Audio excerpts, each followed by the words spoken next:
The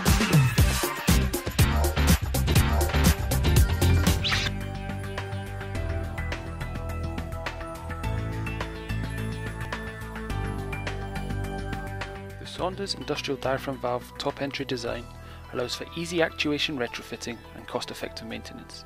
This results in a low cost of valve ownership. During servicing, the valve can be disassembled without having to remove the body from the pipeline. There are no special tools required to replace the diaphragm, which is the only spare part.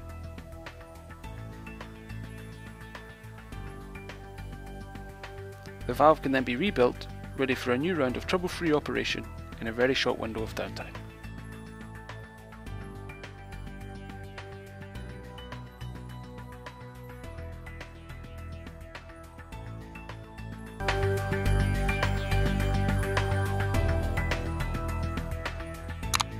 Saunders industrial diaphragm valve technology is inherently emission-free without the need for complex stem seals to prevent fugitive emissions.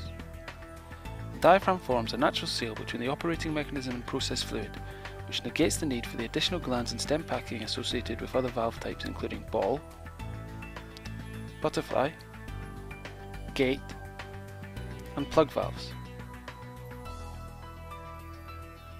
The unique design of the Saunders diaphragm prevents leakage of the process fluid. The ribs on the diaphragm's wetted face, highlighted here, create a leak-tight seal across the weir and weir flange.